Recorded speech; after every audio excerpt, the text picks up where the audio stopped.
Buenas tardes, Buenas tardes, profe. ¿cómo están?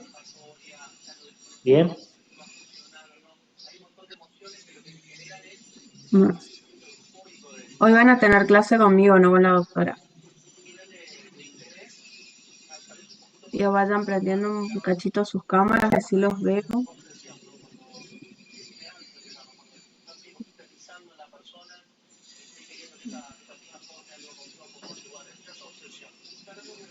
Hoy vamos a ver lo que es la unidad 6 del programa, sí, lo que es quiebra transnacional o transfronteriza. De este punto puede que les sea complicado encontrar bibliografía, sí, más allá de que Graciela le tiene, Bach habla un poco, Vito lo habla muy poquito en su manual. Van a ver si se manejan con la ley comentada de Ruleón, van a ver que Ruleón tiene nada más que el comentario del artículo 4, o sea, muy poquito. Entonces, para este tema en particular, se van a guiar principalmente por lo que lo que desarrollamos en clase y el contenido del Power y el material que les vamos a subir al aula, ¿sí? Les vamos a subir un par de archivos de texto sobre este tema porque, como les digo, es muy escueto el material que van a encontrar, ¿sí? ¿Alguna duda hasta acá, algo que quieran preguntar?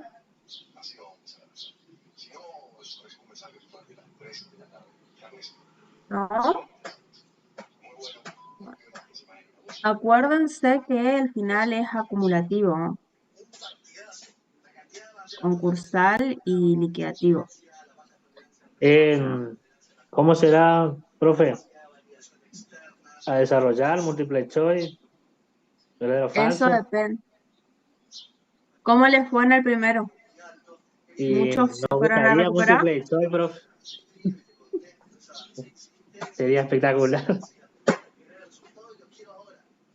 Si les fue bien en el primero, el segundo seguramente sea múltiple choice. Si fueron muchos a recuperar, por ahí les hace desarrollar. Oh, Ya depende de ustedes qué tal anduvieron en el primero. pero como somos buenos alumnos y nos portamos bien con usted, usted va a pedir que sea multiple choice, profe. Ya vamos a ver, ya vamos a ver. Para nosotros también es más fácil corregir, pero la idea es que entiendan. Entonces por ahí, cuando son preguntas a desarrollar, uno puede en la interpretación, digamos, ver dónde está el error o la confusión y dónde hay que ajustar. Es más práctico en ese sentido, para saber dónde están ustedes confundiendo el concepto o qué es lo que les faltó entender. Es más fácil evaluarlo en el examen a desarrollar. Si es un error en la comprensión, si es una cosa que no podemos modificar, como por ejemplo que no tengan una falta de comprensión lectora, ya es algo que escapa, digamos, a nosotros. Pero si, por ejemplo, están confundiendo algún concepto propio de la materia, lo podemos revisar de nuevo, lo podemos volver a explicar, entonces, superar el error, digamos. O sea, son cosas que nos permiten el examen a desarrollar escrito o el oral. Por eso, si estuvieron muy flojos, puede ser que la doctora opte por el otro sistema. Así como en el recuperatorio habrán visto que, no sé si a ustedes les tocó, pero ella generalmente el recuperatorio lo hace oral. Sí, es oral. ¿Saben por qué es eso, no? ¿Alguien rindió el recuperatorio? Y ella ahí de paso te corrige si vos estás equivocado en algún concepto. Claro, para eso Porque por a mí me eso es pasaba oral. mucho que yo sabía, digamos, estudiar, pero a la hora de escribir, cuando desarrollaba, no lo hacía bien. Y a mí se me simplificaba más cuando era oral. Me pasó eso con obligaciones, me acuerdo. Con doctor Meana. Y bueno, Igual tienen que practicar la escritura, chicos, porque se reciben y la oralidad y la redacción son importantes. En su caso es parte de la formación. ¿Sí? Imagínense que lo que ustedes escriben para pedirle al juez, pues tiene que entender, si no, nunca le va a poder conceder lo que piden. Y sí, ¿No? Entonces, es parte de la formación. Bueno, voy a trasladar el pedido entonces. De lo que desarrollaron con la doctora hasta acá de quiebra, ¿está todo bien? ¿Ningún problema? Ay, ver. Castro quedó como anfitrión. ¿Está Castro? Sí, profe, ahí ya veo si lo puedo pasárselo. Perfecto. Creo que se me cerró. Pero me fui a preparar unos teres antes de sentarme en la computadora porque demasiado calor está haciendo acá, capital.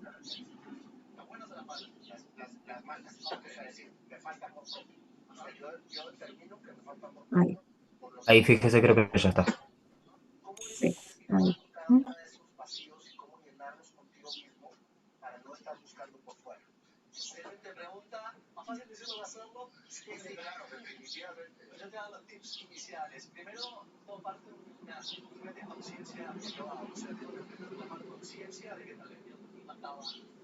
ahí está, profe, dice el Power. Ahí se ve. Si quiere transnacional o transfronteriza, unidad 6 puntos A, B y C. Perfecto. Bueno, este Power después les voy a subir al aula porque creo que el de la doctora está dividido en dos. Yo lo tengo todo en un solo Power porque para mí es más sencillo, digamos. Bueno. Quiebra transnacional o transfronteriza. ¿Por qué vemos la transnacionalidad concursal solamente en la quiebra y no en el concurso preventivo? Porque para poder regular internacionalmente el instituto tenemos que tener cierta coherencia de la regulación en los distintos países.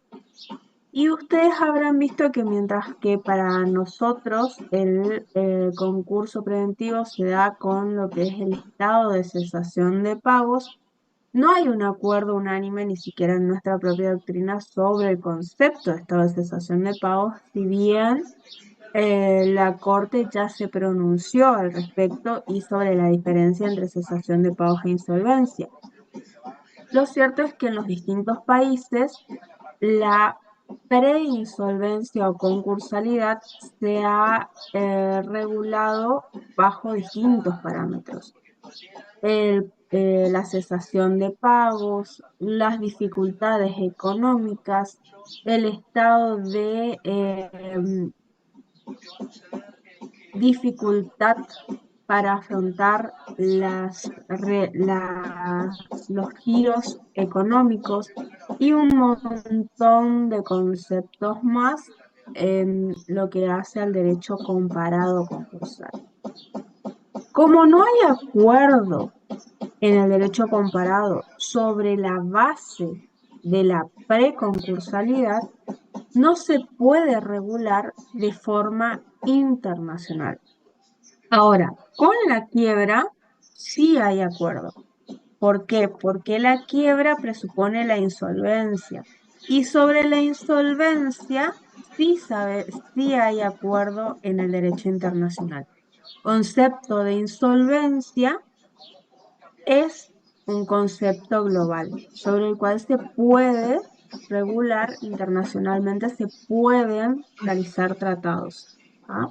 Entonces, el término de quiebra transnacional, quiebra transfronteriza o insolvencia transfronteriza se refiere al proceso colectivo destinado a resolver la crisis que afecta a un patrimonio internacionalmente disperso y en el que se encuentran presentes acreedores locales y extranjeros. Cuando hablamos aquí de patrimonio internacionalmente disperso, de lo que hablamos es de una persona humana o jurídica que tenga bienes, ¿sí?, en distintos países. Una empresa como por ejemplo Coca-Cola, que lo hace más fácil porque saben que es internacional, tiene fábricas acá en Argentina, tiene fábricas en Brasil, tiene fábricas en Norteamérica, lo mismo las empresas que venden ropa, por ejemplo, marcas internacionales, tienen locales acá, Gucci, Prada, todas esas marcas internacionales tienen sus locales, sus puntos de venta aquí en el país, así como fuera. Tienen, para poder comercializar en el país, tienen sedes administrativas también en el país. Entonces tienen patrimonios aquí, tienen cuentas de banco, ¿sí? Em,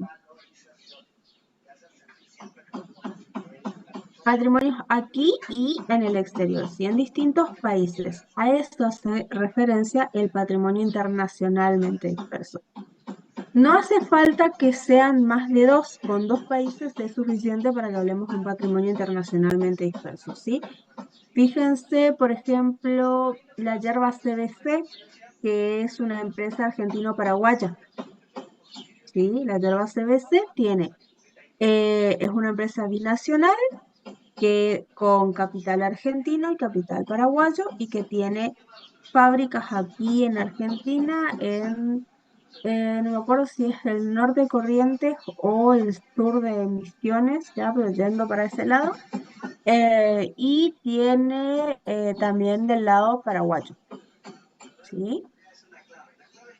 Cosecha, producción, comercialización en ambos países. Esa empresa, si bien son solamente dos países que comparten frontera, ya tiene un patrimonio internacionalmente disperso, porque ya tiene patrimonio en más de un territorio, en más de un país. Ahora, el otro extremo que tenemos que probar, los acreedores, locales y extranjeros. Cuando hablamos de acreedores locales y acreedores extranjeros, hay que aclarar qué se entiende por acreedor local y qué se entiende por acreedor extranjero.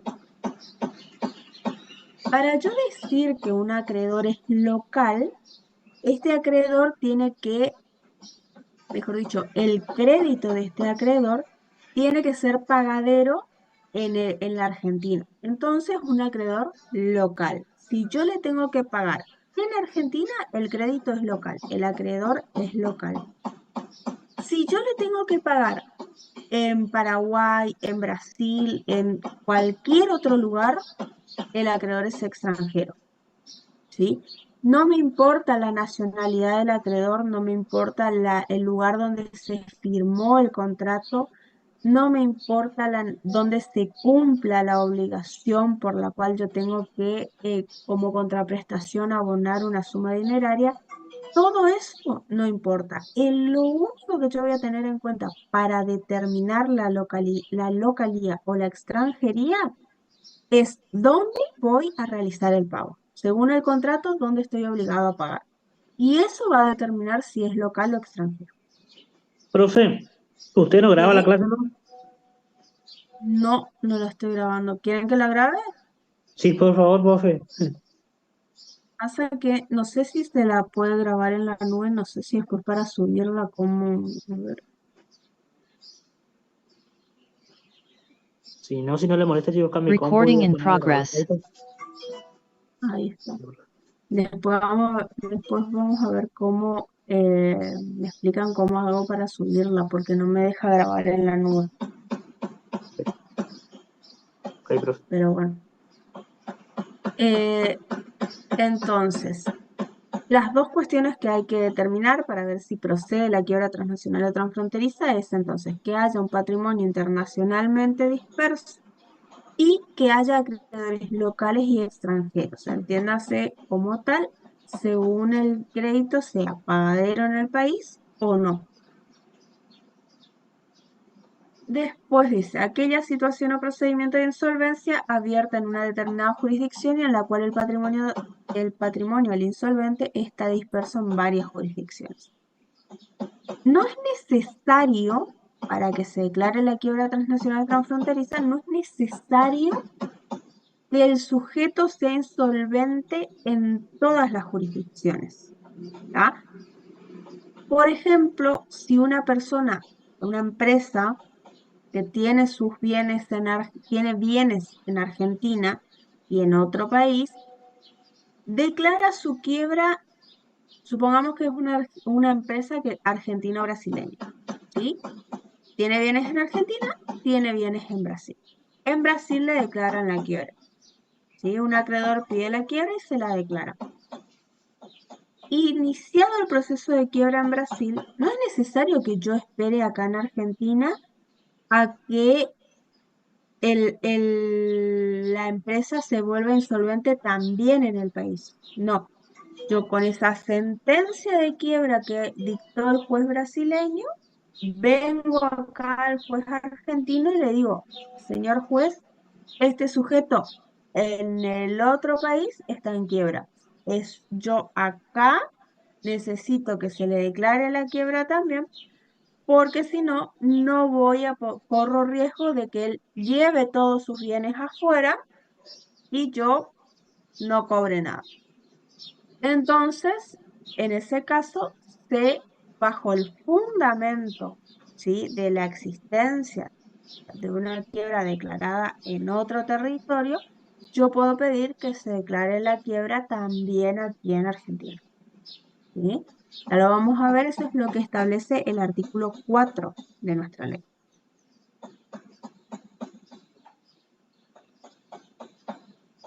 Bueno, precisiones de relevancia. Internacionalismo del derecho concursal. No hay una norma jurídica única que regule el derecho concursal de manera internacional.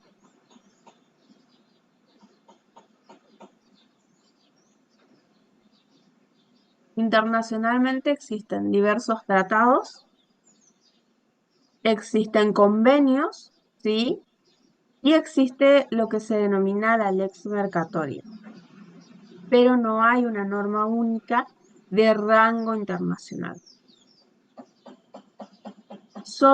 La soberanía y las extranjerías o puntos de conexión. Soberanías y extranjerías son términos de derecho internacional que ustedes los van a conocer mejor o se van a familiarizar más con ellos cuando den derecho internacional. Pero hace referencia a la delimitación entre las cuestiones que son de resolución interna y las cuestiones que son de derecho internacional. Las cuestiones de soberanía siempre van a ser, que afecten la soberanía de un país, siempre van a ser resueltas por el derecho interno.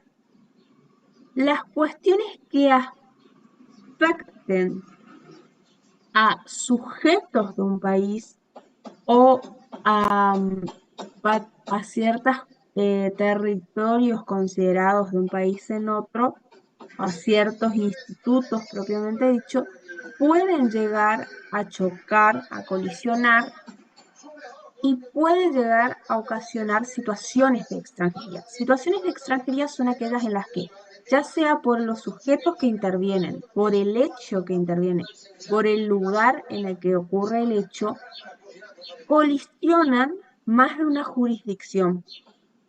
¿Sí? Hay un choque de competencias.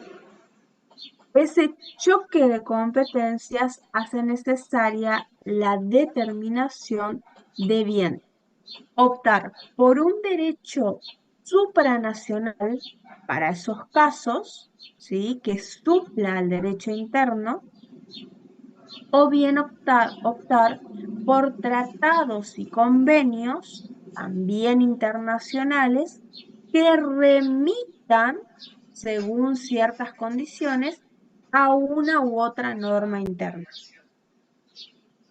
Por ejemplo, el Tratado de Montevideo. El Tratado de Montevideo no es un tratado que resuelva ninguna situación. El Tratado de Montevideo lo que hace es decir, Eh, por ejemplo, si al momento de ocurrir una colisión naval en territorio fronterizo paraguayo-argentino, el barco que colisiona es argentino, se aplicará la norma del derecho paraguayo, pero si el barco colisionado es el argentino, se aplicará la norma de derecho argentino.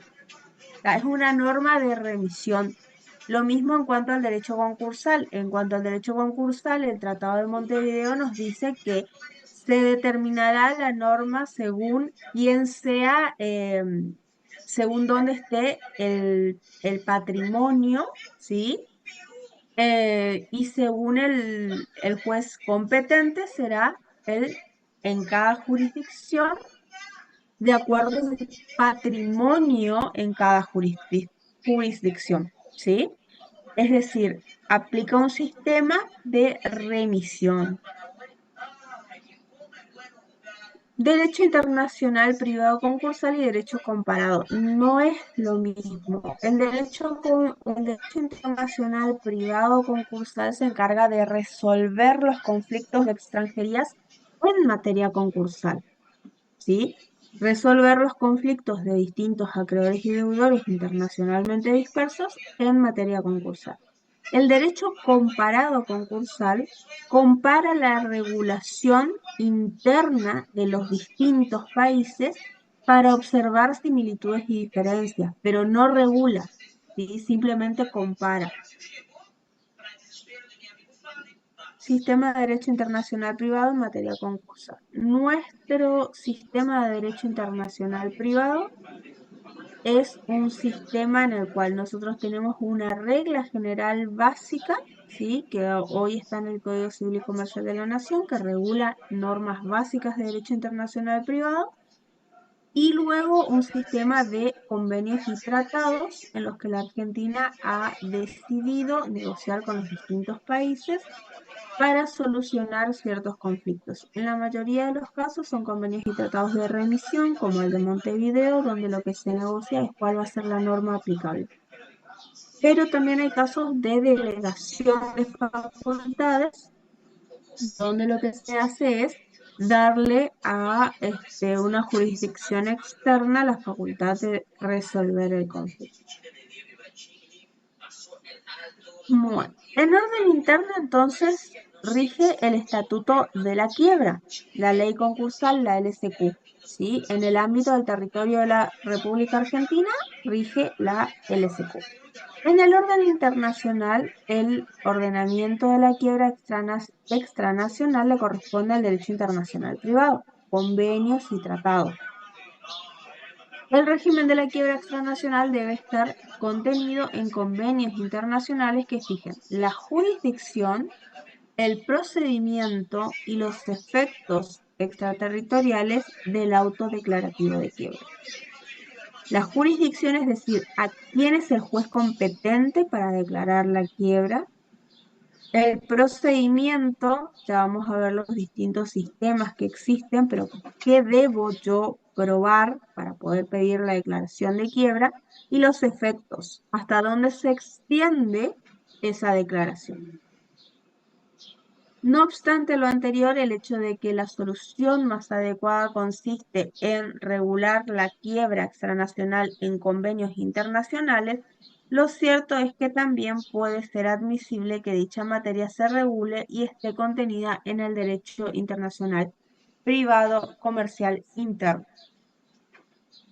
Esto en nuestro país es así. Nosotros tenemos, por un lado, el Código Civil y Comercial de la Nación, que regula el derecho internacional privado de nuestro país en general y en el cual hace remisión también a los procesos concursales.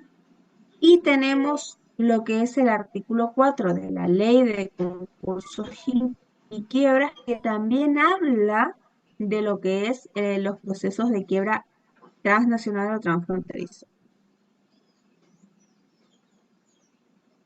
La creciente globalización en el marco de la economía internacional, factor entendido como un proceso de interrelación e interdependencia creciente de todas las sociedades del mundo, teniendo como horizonte la creación de un único sistema de relaciones económicas, políticas y culturales, los procesos de integración regional, la expansión de inversiones, entre otros, son factores que influyen en el aumento de casos de insolvencia transfronteriza, ¿sí?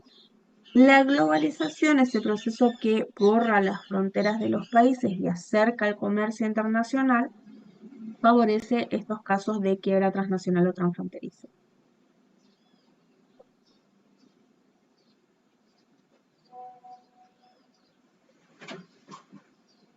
Surgen empresas que actúan en distintos estados y afectan la economía de todos ellos. La multinacionalización de las empresas ocurre cuando sus elementos relevantes se encuentran en más de un estado. Estos son el lugar de registro, cuando una empresa está registrada en más de un estado. Ustedes lo habrán visto en derecho societario cuando vieron sociedades extranjeras. ¿Se acuerdan? Sociedades que estaban registradas en el exterior, de un tipo societario extranjero, y querían hacer negocios en el país y tenían que registrarse en el país y se les aplicaba la normativa más estricta, que es la de las sociedades anónimas, ¿sí? Ese es un caso de lugar de registro. Lugar de registro primordial donde se fundó la sociedad no está en el país, está fuera, pero fue registrándola en distintos países para poder funcionar, para poder eh, realizar su actividad. Localización de sus actividades productivas. Esto se ve más que nada cuando la empresa es de producción. ¿Se acuerdan el caso? Hace un tiempo fue muy hablado de las empresas norteamericanas que llevaban sus fábricas a la India o a China porque era más barato producir ahí porque el salario era más bajo. Creo que Adidas era una de ellas. La empresa tenía su registro en Estados Unidos, había sido fundada ahí, trasladaba, ¿sí?, la producción a otro país por una cuestión de costos, más que nada el salario. Y luego comercializaba su mercado en todo el mundo, ¿sí? Su mercado disperso. Lo mismo puede pasar con los orígenes del capital, pasa mucho con las sociedades, ¿sí? Yo tengo un socio que puso parte del capital que vive en Norteamérica, otro socio vive en Ucrania, otro socio vive en Chile, otro socio vive en Haití y así. O sea, el capital está disperso, ¿sí? Los bienes que integran están dispersos, no necesariamente tiene que ser efectivo, porque el efectivo se puede mover. Pero, por ejemplo, si el aporte tiene que ver con inmuebles, con muebles, con animales, etcétera, vamos a tener el capital disperso por varias jurisdicciones, por varios países.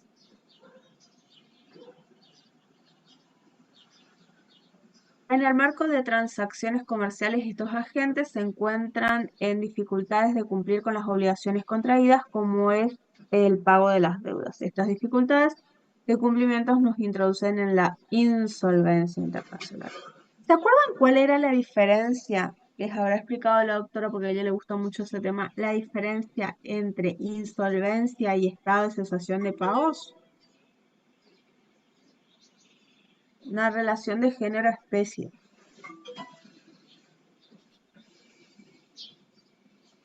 ¿Cuál era la Que el No sé si Estado, estoy bien. La insolvencia es como el medio de incumplimiento y el estado de cesión de pagos es un estado permanente que tiene que tener algunas de las causas originadas en los hechos reveladores. se mantiene en el tiempo. Es una relación de género a especie. La insolvencia es el estado de cesación de pagos materializado en el incumplimiento. ¿Sí? O sea, no es el mero incumplimiento, no es simplemente no pagué esta factura porque se me pasó, me olvidé, pasó la fecha y no la pagué, y al mes siguiente pago eso más el recargo más la siguiente y no pasó nada. No, es la suma de los incumplimientos por el estado de cesación de pagos. ¿Está? Entonces, la insolvencia vendría a ser la materialización de ese estado de cesación de pagos. Los hechos reveladores me dan indicios, me dicen, sí puede ser, esto puede llegar a ser por tal cosa, sí puede que por esto esté en estado de cesación de pagos. La insolvencia es cuando ya no hay dudas de que ese sujeto jurídico humano no tiene para pagar sus deudas, ¿sí? Porque ya no lo ha hecho, ya se le ha Podría juntado ser la la catarata de deudas. imposibilidad de cumplir. Exactamente. Es la imposibilidad y el no cumplimiento, las dos cosas. No cumplo porque no puedo. Y porque no puedo, no cumplo. Por eso les digo, ojo, porque no es solamente que yo no pagué porque se me olvidó o porque no quise. ¿Sí? Si el sujeto tiene activos como para cubrir esas deudas y no lo hace, no es insolvente. Podemos decir que no le llega agua al tanque, pero insolvente no es. Ahora, si no paga porque no puede hacerlo, porque no tiene los activos para pagar, entonces sí es insolvente. ¿Tá? Acuérdense que también en este sentido hay que agotar las líneas de crédito.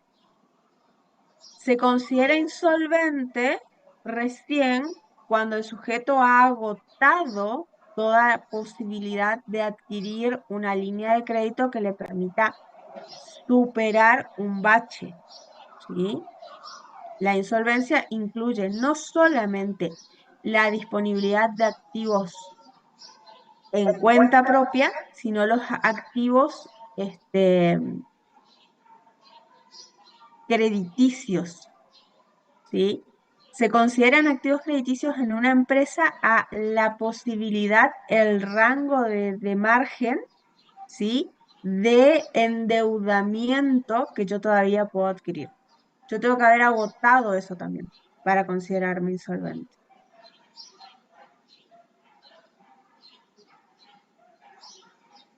¿Se entiende, chicos? Pues yo por ahí me voy muy técnico con las matemáticas y no se me...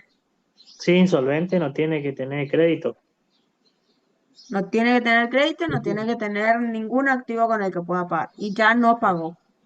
Profe, El ¿podría del Estado, repetir en qué momento se considera insolvente? cuando no tiene activos ni crédito para cubrir sus deudas y ya tiene deudas acumuladas, o sea, ya tiene pagos vencidos. ¿Sí? Para estar en estado de cesación de pagos, se acuerdan que yo no necesitaba llegar al incumplimiento. No hacía falta que yo tuviese pagos vencidos para poder pedir mi concurso preventivo. Si yo declaraba, que primero que nada, confesión de parte, relevo de pruebas, si yo me declaraba en estado de cesación de pagos y decía que pedía mi concurso preventivo porque ya no tenía, yo ya sabía que de aquí al vencimiento de de mis próximas deudas no iba a poder cumplirlas, yo ya estaba en estado de cesación de pagos.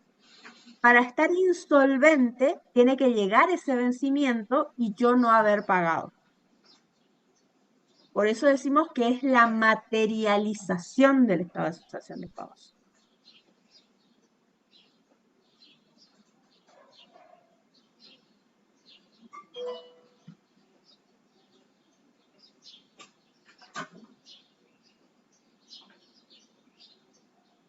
Este tema de la diferencia entre insolvencia y estado de cesación de pagos suele ser pregunta de la doctora.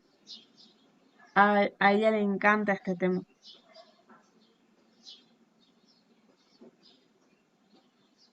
Pregunta parcial, entonces. Sí, generalmente. Igual, Profe, mami.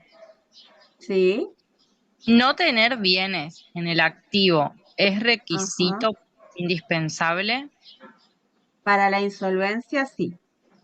para el estado A de ver, cesación de no, pago. para el estado de cesación de pagos es no tener bienes líquidos suficientes para afrontar las deudas. Ah, ok, ¿Sabe? ok. Sí, entiendo, entiendo. Gracias. No, de nada.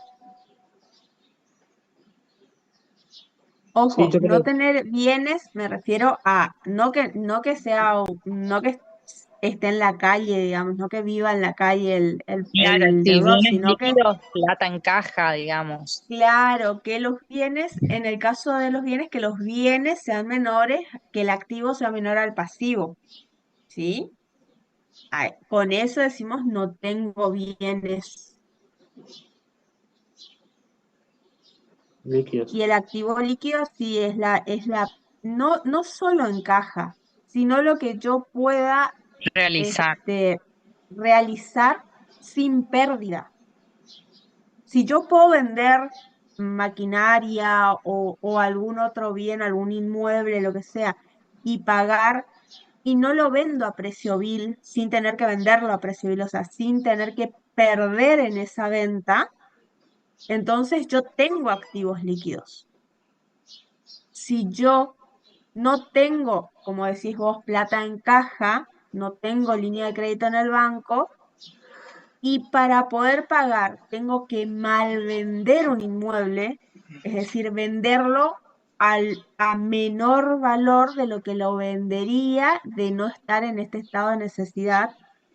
En ese caso yo no tengo activos líquidos, ¿sí? Lo que pasa muchas veces cuando en épocas de crisis, ustedes ven, salen a la calle y ven que por todos lados hay cartelitos de las inmobiliarias de se vende, se vende, se vende, se vende. Hace poco anduve por el centro, acá en Corrientes, había una calle, no de las centrales, digamos, pero periférica así del centro. 2 cuadras seguidas era una casa así, una casa no, una casa así, una casa no, cartelito de se vende, 3, 4 inmobiliarias distintas por la misma casa.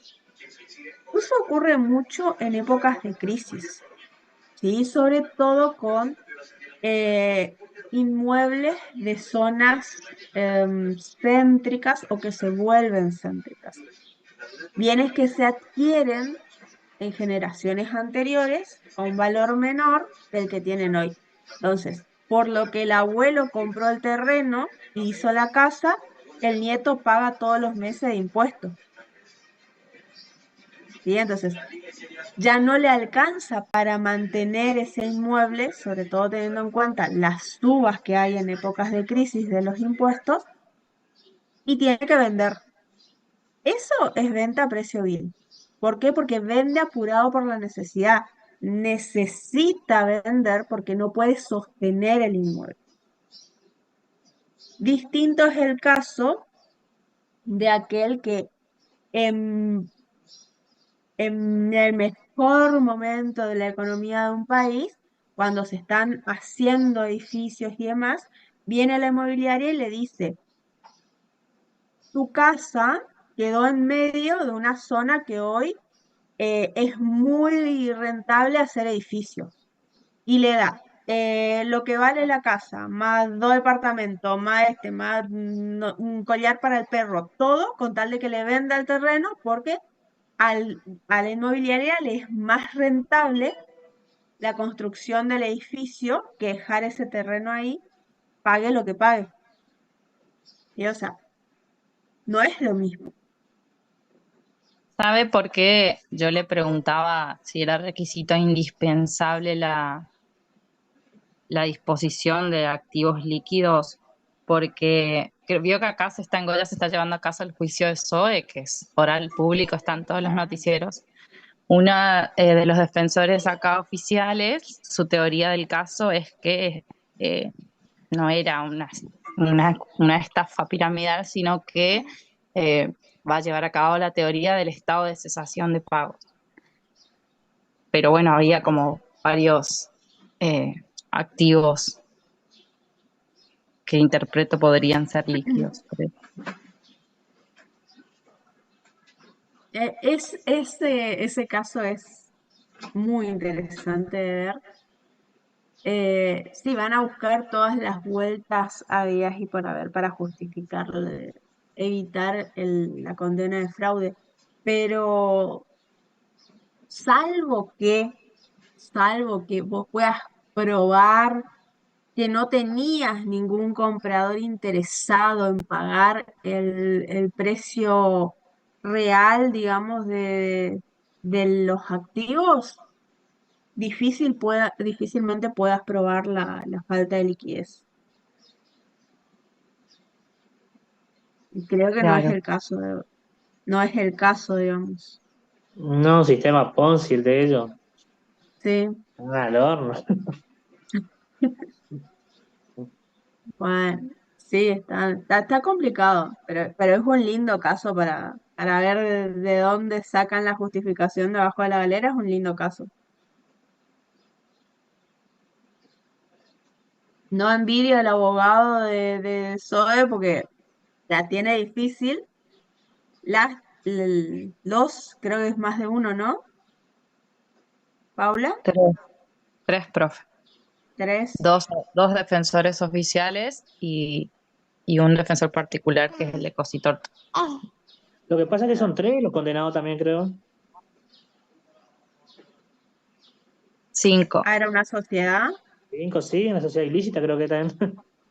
Sí, Son justo seis vi los imputados. en las noticias estuve viendo. De 50 años a 46 años, por ahí tienen cada uno.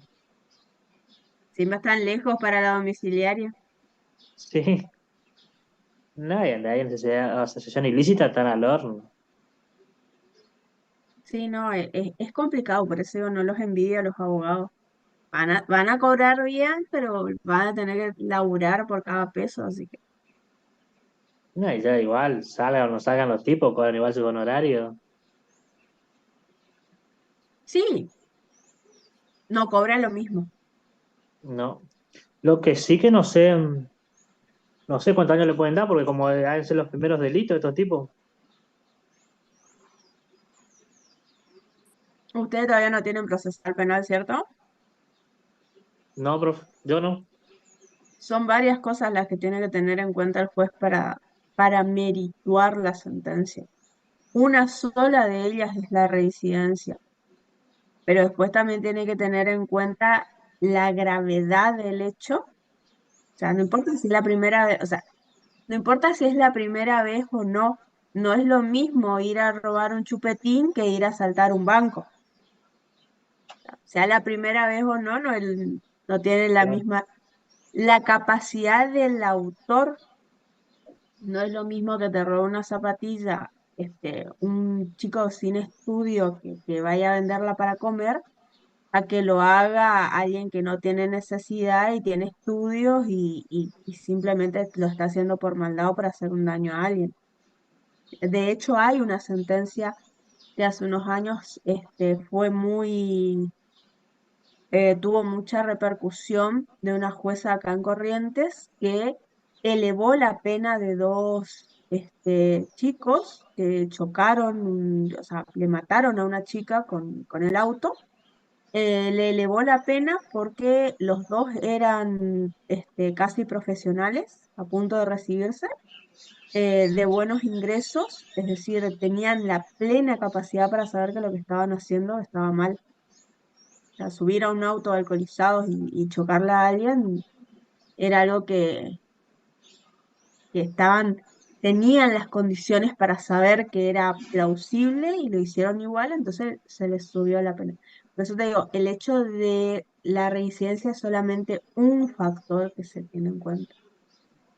Sí, aparte de la cantidad de afectados de ellos, no sé cuánta cantidad de gente son los que estafaron. También la cantidad de afectados, el monto, la repercusión del caso, son muchas cosas las que tienen en cuenta los jueces a la hora de dictar sentencia.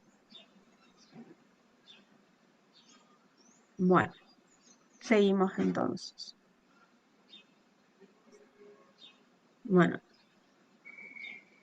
la insolvencia que nos ocupa en este caso es la internacional.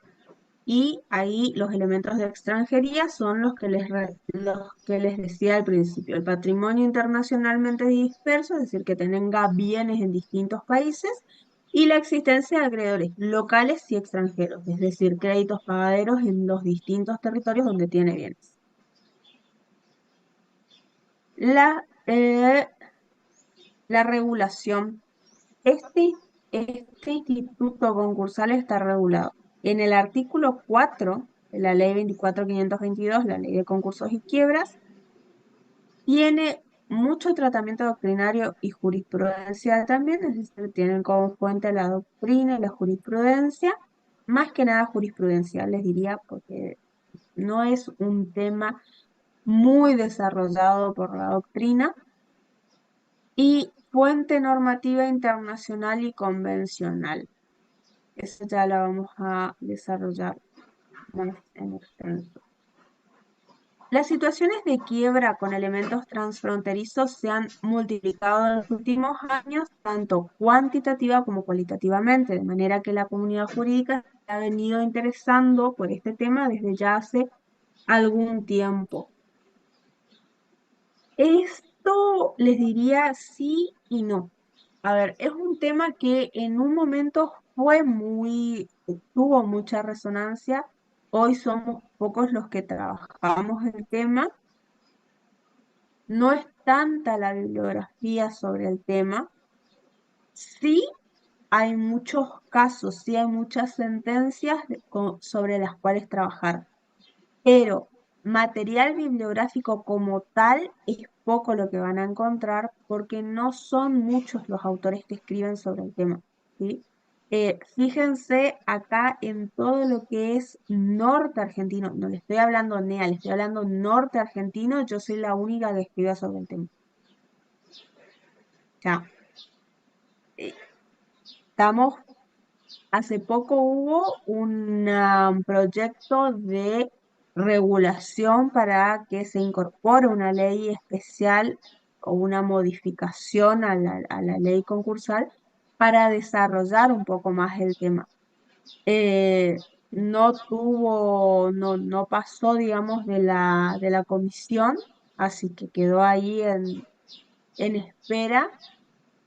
Venció el plazo, tenemos que esperar nuevamente 4 años para volver a presentar otro proyecto. Ustedes saben que cuando un proyecto se presenta, se somete a la evaluación de las cámaras y las cámaras no lo tratan, tienen que pasar 4 años para que se pueda volver a presentar el mismo proyecto, o sea, el mismo tema. Dentro de 4 años no va a ser exactamente el mismo proyecto porque dentro de 4 años obviamente vamos a modificar algunas cosas. Ya al año siguiente vimos cosas que se podían mejorar, pero ahora tenemos que esperar 4 años para volver a presentar el proyecto. Por eso les digo esto si bien sí es un tema muy interesante que en materia de aplicabilidad sí se ha visto más casos, sobre todo en lo que es nuestra zona, Formosa, Corrientes, Misiones, por las fronteras. Nosotros tenemos muchas fábricas, muchas empresas que son binacional, trinacional, y que cualquier inconveniente y aparte vivimos en zonas de crisis económicas constantes. O sea, cuando no está en crisis Brasil, está en crisis Argentina, cuando no está en crisis Argentina, está en crisis Paraguay, y de algún lado la empresa siempre viene caminando renga. Entonces, es un tema lindo para desarrollarlo profesionalmente, porque es un tema con el que en la zona van a encontrar trabajo, ¿sí? En nuestra zona tenemos muchas empresas fronterizas, así que binacionales, trinacionales, así que es un lindo tema. Con Uruguay también, allá en la zona de Montecasero, también hay un par de empresas de yo tengo un cliente allá que es de, no es polirrubro, tipo supermercado, caseros y tiene locales en Uruguay. Yacyretá, profe de Pero binacional. Yacyretá también, pero Yacyretá es del Estado, es pública. Le rigen otros parámetros a Yacyretá, porque es Ah, del Estado perfecto. Nacional.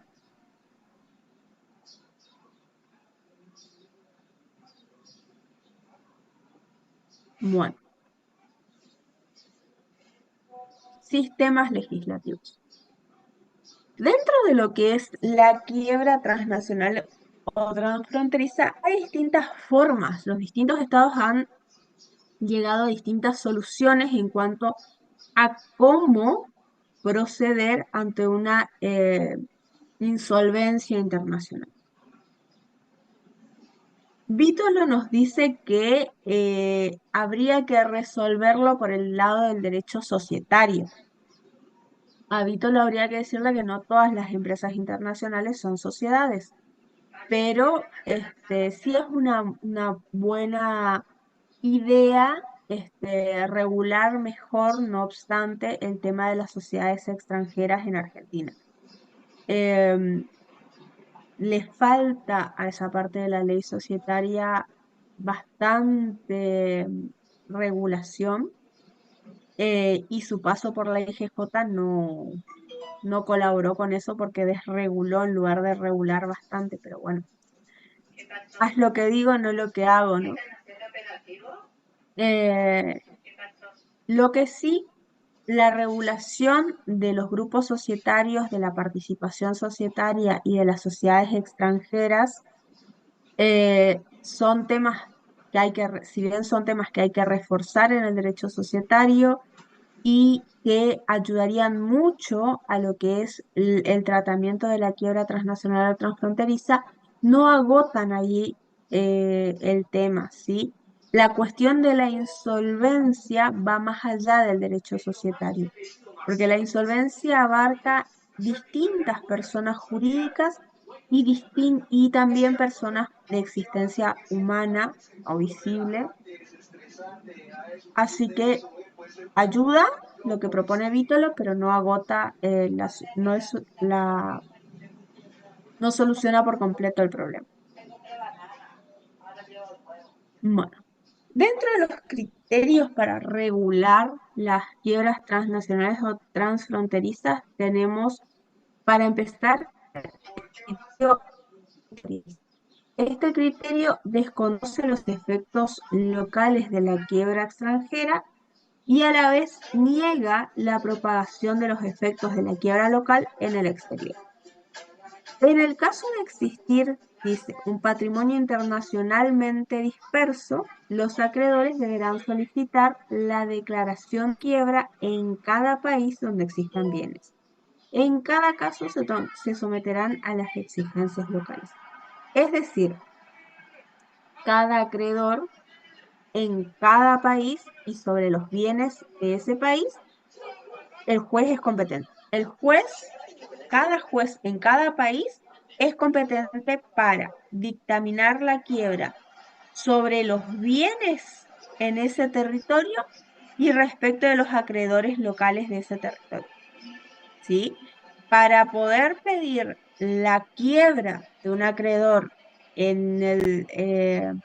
voy a tener que ver si cumple con los requisitos que la ley de ese territorio me exigen para pedir la quiebra. En nuestro caso, recuerden que sea una persona sometida a la ley concursal y que esté en estado de insolvencia, cesación de pagos. ¿Sí? En ese caso, procederé a pedir la quiebra de ese sujeto. Si pruebo que soy acreedor local, todos los requisitos que ya vieron la clase pasada con la doctora, y voy a poder cobrarme de los bienes que tenga ese sujeto en ese país, ¿sí? Y si soy acreedor en otro país, voy a tener que ir a ese otro país, probar según la norma de ese otro país que también está en condiciones de pedirse la quiebra en ese país y volver a cobrar, a pedir el cobro de mi crédito de acuerdo a lo que se me debe en ese país. Y, o sea, voy a tener que ir jurisdicción por jurisdicción pidiendo y viendo según la ley de cada jurisdicción, rebotando como pelotita de punta a punta. Este territorialismo tiene su base en la imposibilidad formal en que se halla el legislador local para imponer sus leyes de forma internacional. Principio de soberanía. El principio de soberanía dice, entre otras cosas, que la capacidad de legislar termina donde termina la frontera del país. ¿Sí? La capacidad de nuestros legisladores termina donde termina nuestro territorio.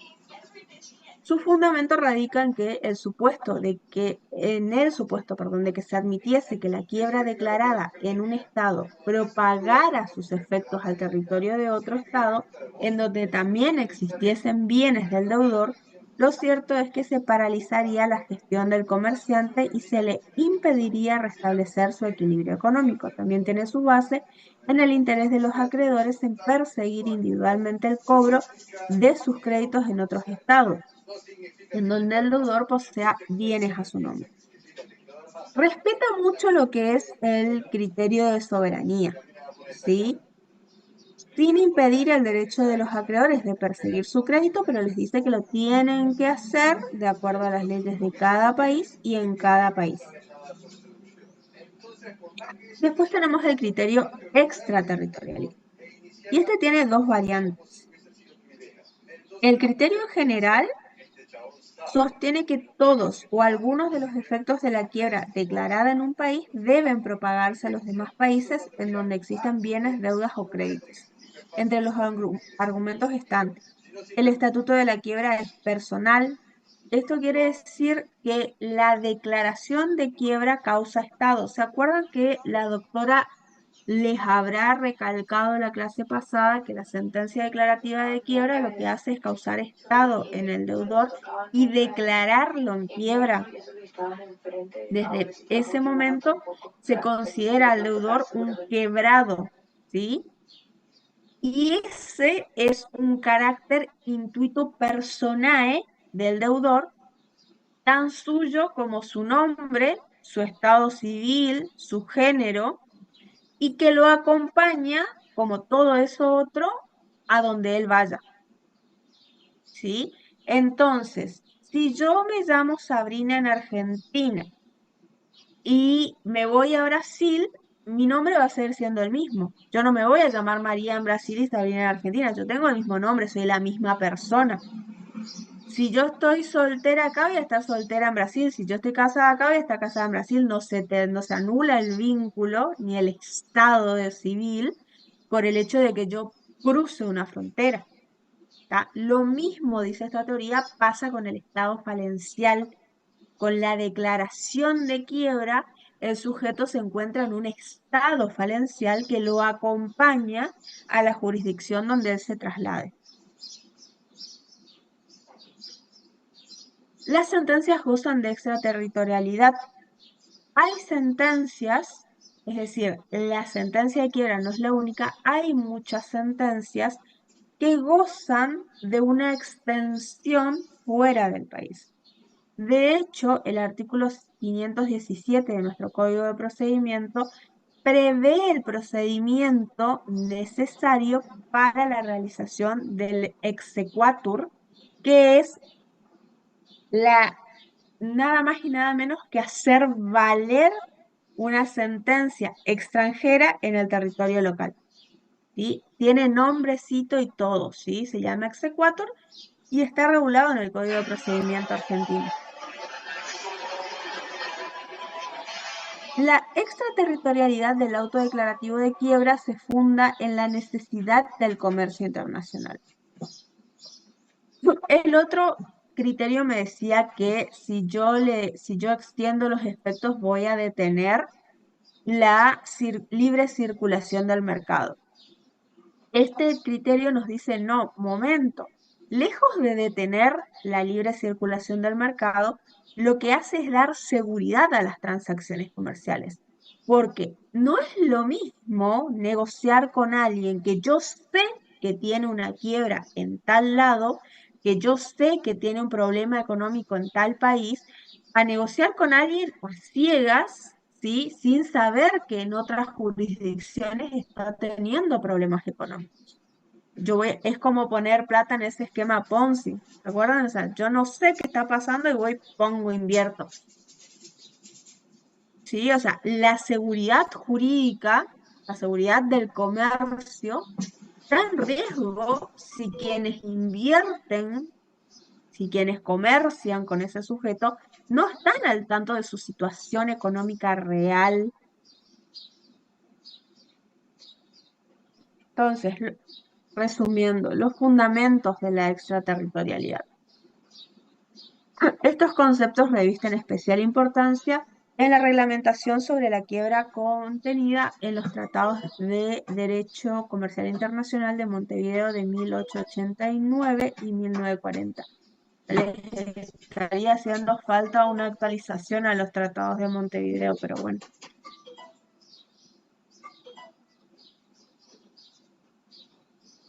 De esta forma se proporciona mayor seguridad a los acreedores que pueden conocer la situación de su crédito dentro de la masa concursal, a través de un conjunto de normas claras.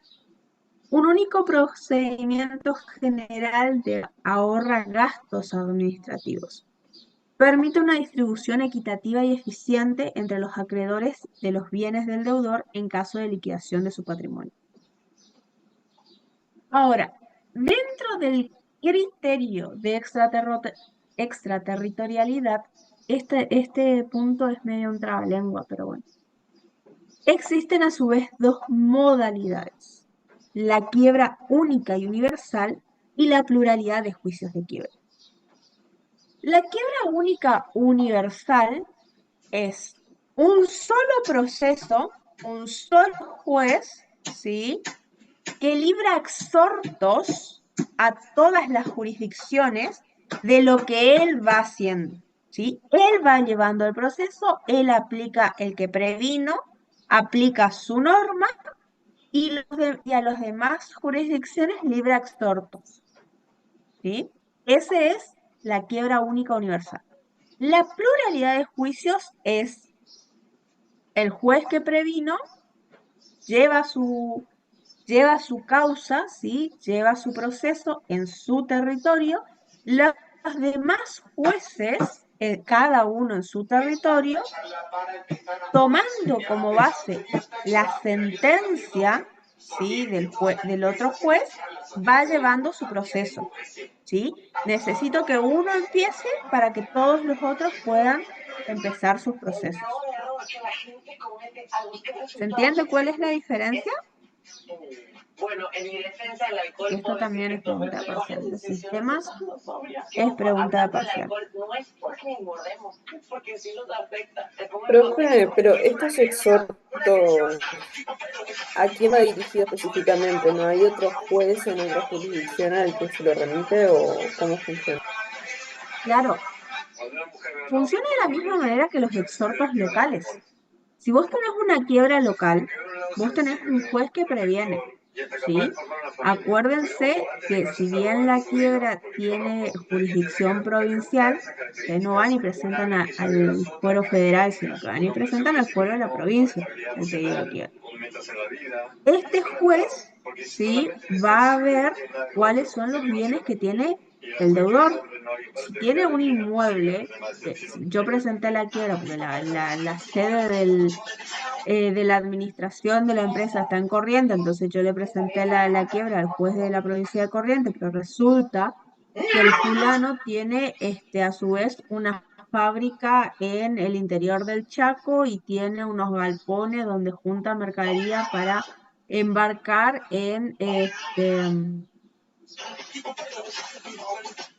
Buenos Aires, en el puerto de Buenos Aires. Entonces tengo bienes en más de una jurisdicción. En ese caso, el juez de Corrientes lo que va a hacer es librar un exhorto al juez de Buenos Aires, librar un exhorto al juez del Chaco y decirle: este sujeto está en proceso de quiebra para que esos jueces tomen las medidas tendientes a que el deudor no venda esos bienes, ¿sí? Los embargos, las inscripciones, etcétera, necesarias para conservar los bienes.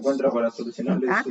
Esa es la función del exhorto. Lo mismo va a ser en este caso, el juez de Brasil va a librar un exhorto al juez de Argentina, a los jueces de Argentina, de acuerdo a las distintas provincias donde el deudor tenga bienes, informándoles de que se inició este proceso y pidiéndoles que tomen las medidas necesarias para conservar esos bienes. No sé si contesté tu pregunta, Yasmín. Sí, estoy tratando de entender entonces cuál es la diferencia entre la pluralidad de juicios, teniendo en cuenta que también en este Y caso hay distintos jueces en la que lo siguen, digamos. universalidad, la dirección del proceso está en cabeza de un solo juez. Él libra exhortos para que los otros hagan, pero les dice qué hacer, ¿sí? Ujú. Les manda a hacer. En la pluralidad, yo tengo distintos países y dentro de cada país hay un juez que dice qué hacer. Claro, pero no se supone que los jueces en su mayoría siguen al primero, al que impulsó el concurso.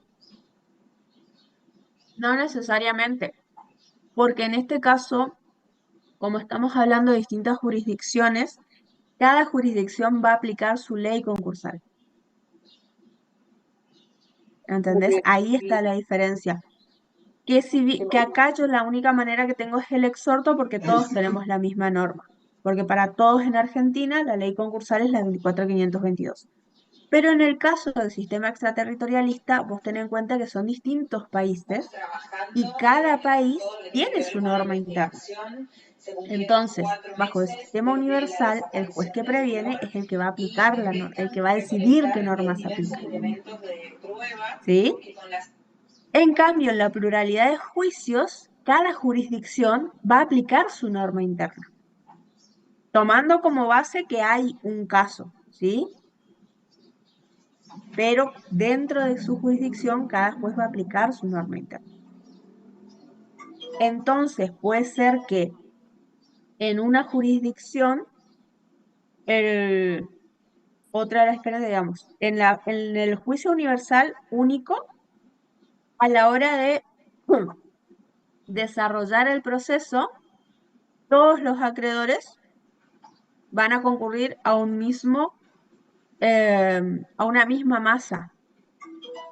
Todos los bienes de las distintas jurisdicciones van a formar parte de una masa única. Y contra esa masa única van a ir todos los acreedores. Y se van a compensar los créditos de distintos países. ¿Tá?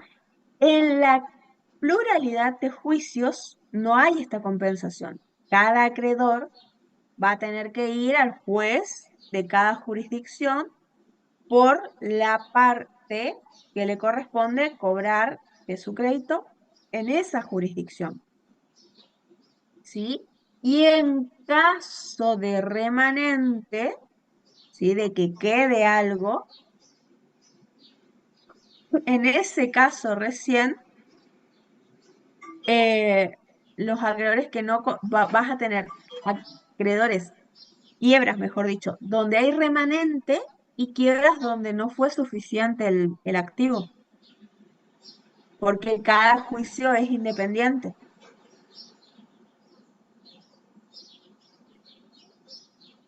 ¿Y cuál es el criterio para que se aplique una u otra modalidad? La normativa del país y los tratados.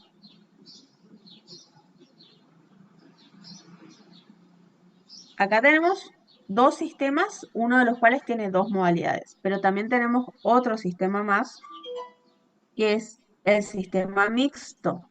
El sistema mixto mezcla, y este es en realidad el que se aplica mayormente, que mezcla cosas de uno y de otro y las adecúa a la regulación de cada país.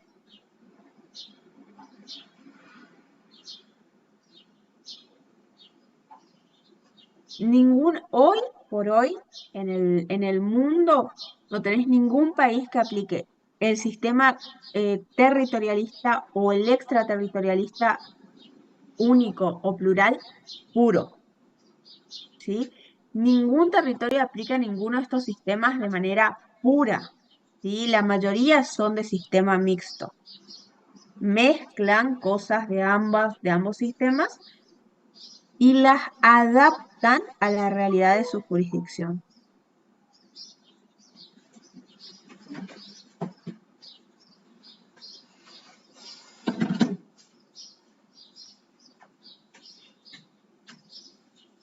Ejemplos de sistemas mixtos son justamente la Unión Europea y el modelo de UNCITRAL del 97. No le falta una actualización al de UNCITRAL. ¿Cuál es el régimen argentino? Históricamente el derecho argentino se inclinó por el sistema territorialista. El artículo 7 de la ley 11.719, similar al 5 de la 456, y sus predecesores en los códigos de comercio disponían que la declaración de quiebra pronunciada en país extranjero no puede invocarse contra los acreedores que el periodo tenga en la República. Esto es antecedente histórico, ¿sí? Ya no es así.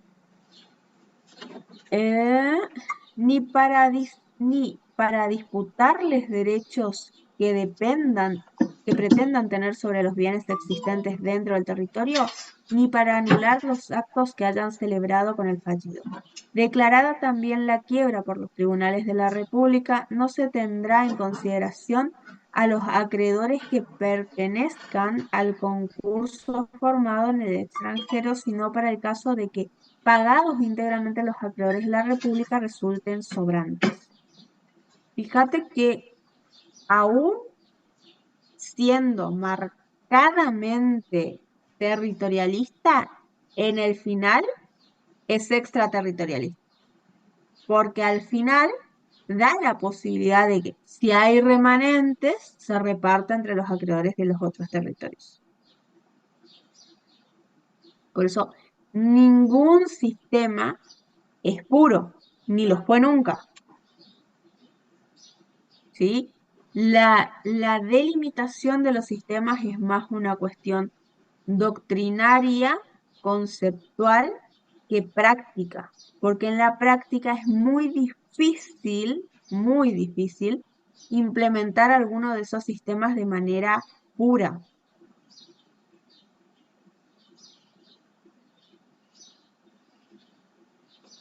Con la ley 19.551, que es la antecesora de nuestra ley actual, se establecía que en cuanto a los comerciantes y sociedades comerciales radicados en el extranjero, pero con bienes en el país, se admite la formación de pluralidad de concursos, de conformidad con los tratados firmados por la República y con la tradición legislativa sobre el tema. Ello no implica desconocer las razones esgrimidas sobre la ventaja práctica y la precisión científica del concurso único, pero es evidente que hasta tanto existan condiciones para el reconocimiento de esta regla en los distintos países de nuestra comunidad jurídica, una declaración unilateral no beneficiaría a los intereses de los acreedores nacionales, a más de apartarse de tratados relativamente modernos suscriptos por la nación. Los tratados relativamente modernos eran los de Montevideo, que ya vieron que tienen sus buenos años. En 1995 todavía eran relativamente modernos. En este caso se introduce expresamente la supralegalidad de los tratados internacionales. Acuérdense que ya estaban incorporados desde el 94 con la reforma constitucional, ya se entendía la supralegalidad de los tratados internacionales y en el 95, y con esta ley, la 19.551, se incorporan también a lo que es la ley concursal. Se introduce en nuestro medio lo que llamamos extraterritorialidad atenuada, ¿sí? Ya no es la extraterritorialidad pura de compartir, si se quiere, jurisdicción con los otros países, sino algo más atenuado, ¿sí?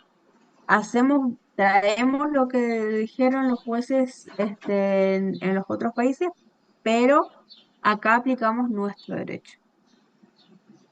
Preferencia de los acreedores cuyos créditos eran pagaderos en el país, es decir, de acreedores locales, sobre los acreedores extranjeros o aquellos cuyos créditos eran pagaderos en el extranjero, respecto de los bienes afectados al concurso en el país. Esto sigue siendo así.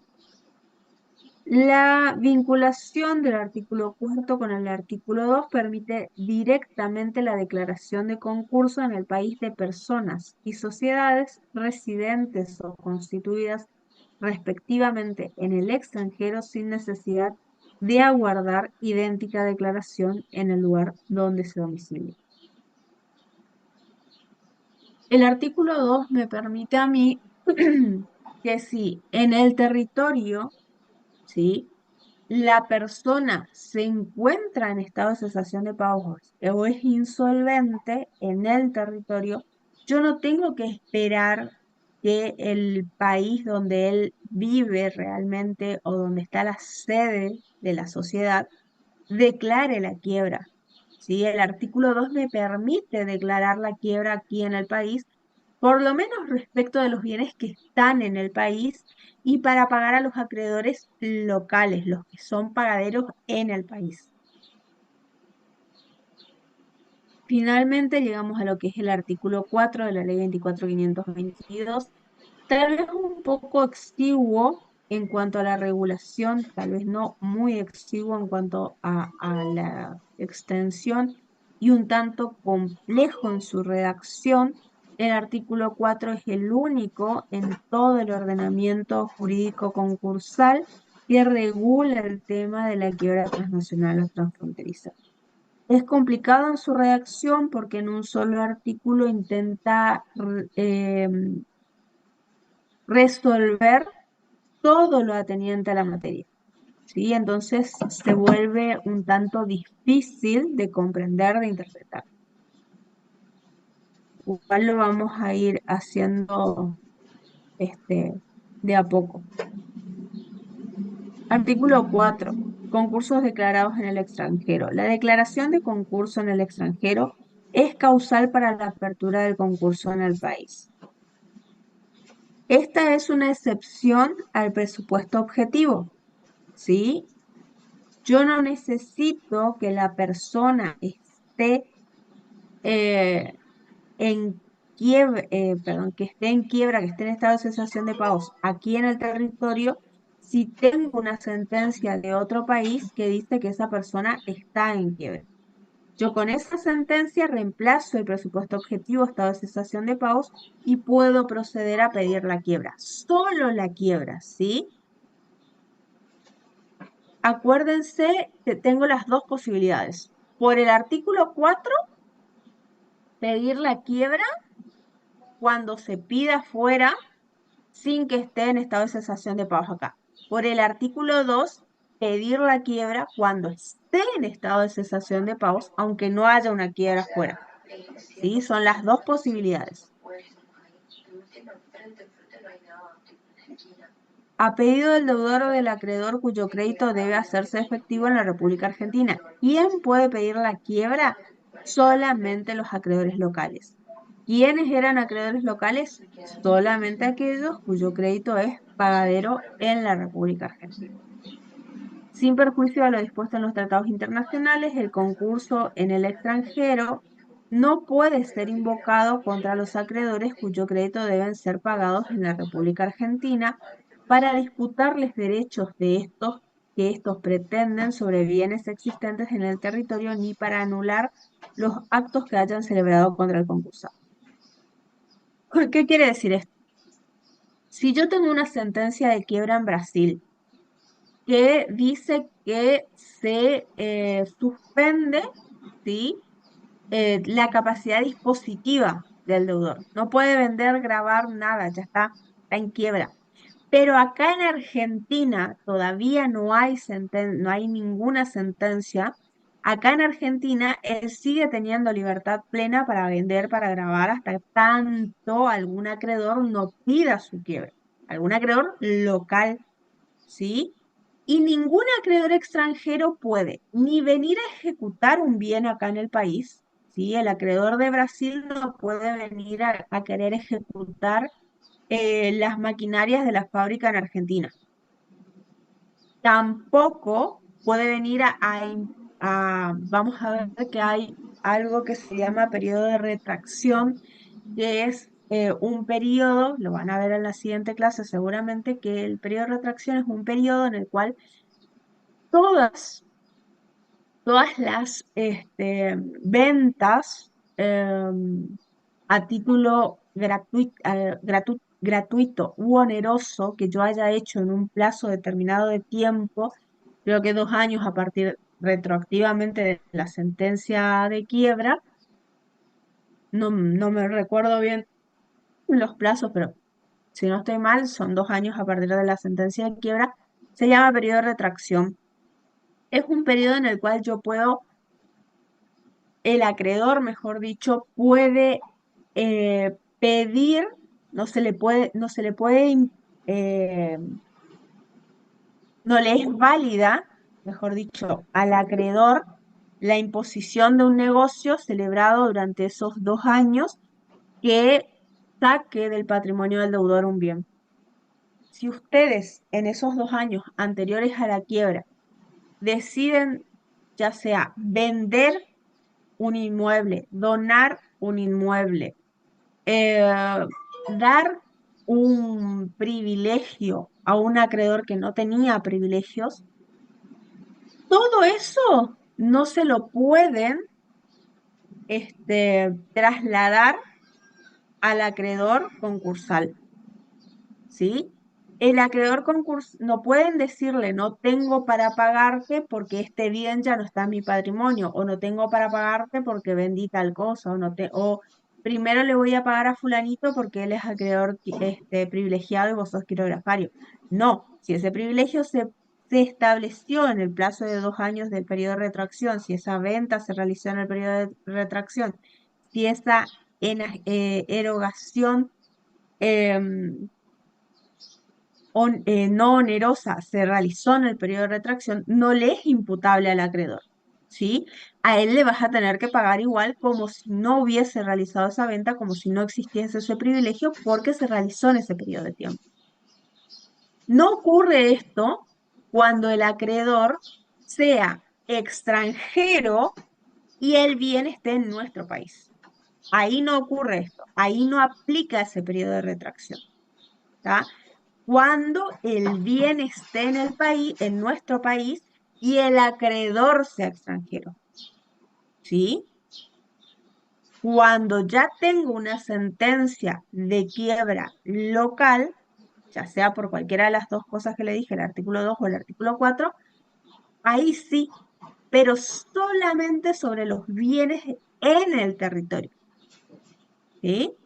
Ahí sí ya voy a tener un periodo de retracción, pero solo sobre los bienes en el territorio, y solamente va a afectar a los acreedores locales. Díganme, chicos, por favor, si queda claro esto, porque es un chino interpretar el artículo, lo sé, pero quiero que quede lo más claro posible.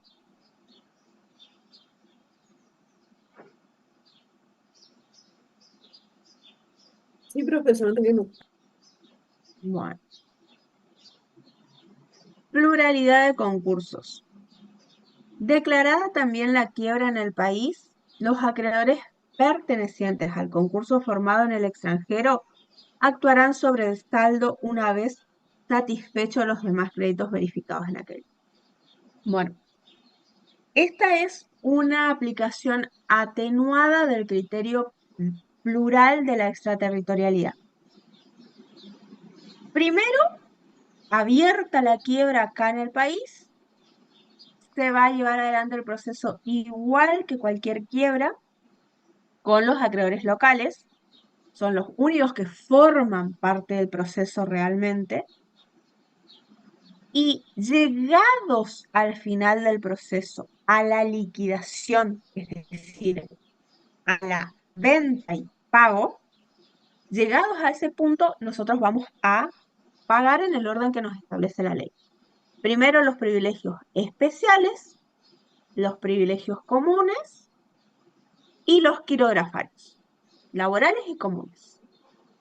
Si después de que yo le pagué a todos con los intereses a los que les corresponde, sin intereses a los que no les corresponde, en tiempo y en forma, liquidez, no les debo nada. No es que les hice una quita, no les debo nada. ¿Sí? Pagué a todos. Y me quedaron bienes, me quedó plata en el banco, lo que sea, quedó remanente.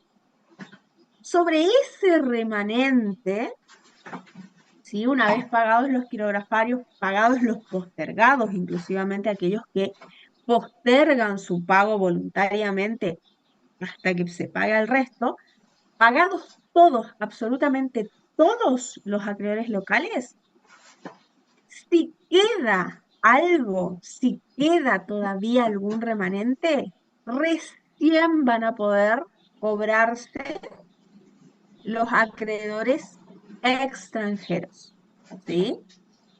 Que pidan, que vengan y que verifiquen, digamos, con la sentencia extranjera y su prueba de verificación en esa sentencia, van a poder pedir su pago aquí en el territorio. Del proporcional que no hayan cobrado dentro de su propio juicio. Ojo, porque si ellos ya cobraron algo en el otro juicio, solamente van a poder pedir el proporcional y solamente se va a pagar, o bien si son varios los que se presentan, a prorrata, y si no, en el orden en el que se vayan presentando, si no son simultáneos, en el orden en el que se vayan presentando, van a ir cobrándolo hasta que se agote ese remanente. ¿Queda claro?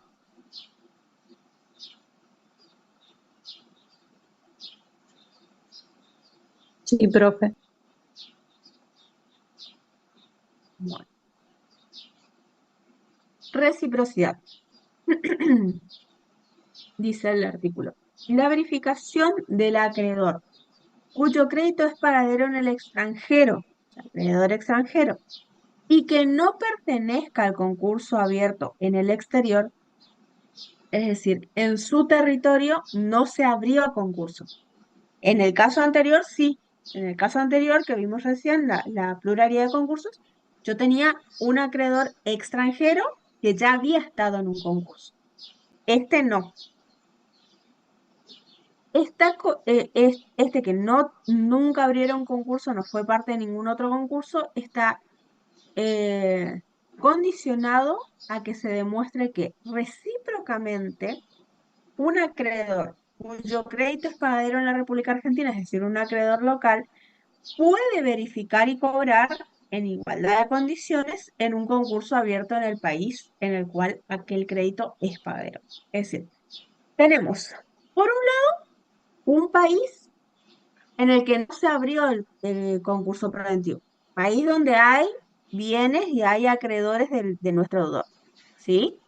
Del mismo que le venimos abriendo quiebras por todos lados.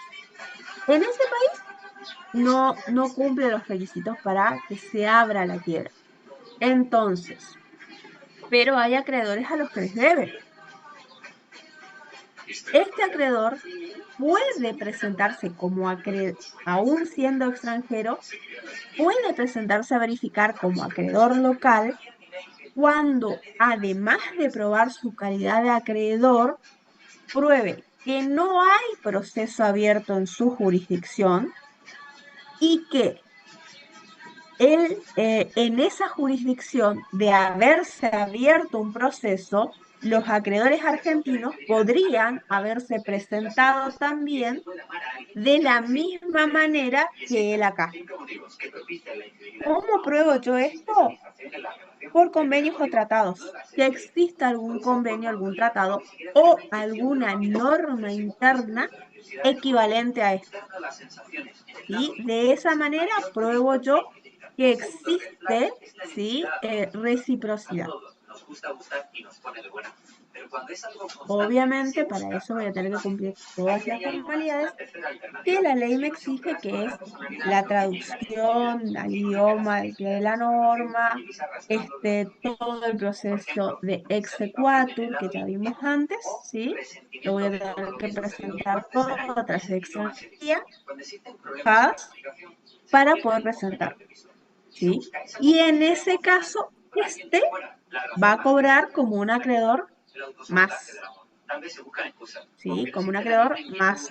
Se le va a aplicar la misma norma que al resto, no se le va a aplicar la ley del país de donde él viene para cobrar. No, se le va a aplicar la ley argentina y de acuerdo a la ley argentina cobrará como privilegiado, como quirografario, etc.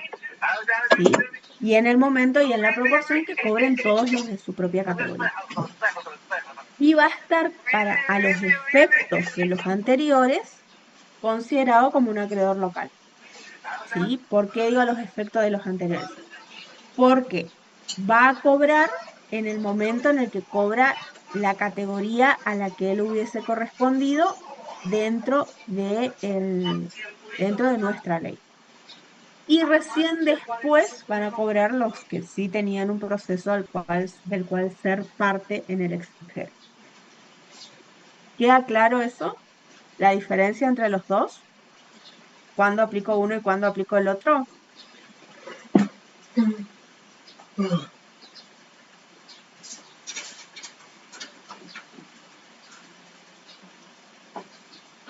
¿Lo puede volver a explicar una vez más, por favor? Sí, no. La idea es que quede claro, lo explicamos las veces que sea necesario, pero quiero que quede claro. Son dos párrafos que hablan de acreedores extranjeros, ¿sí?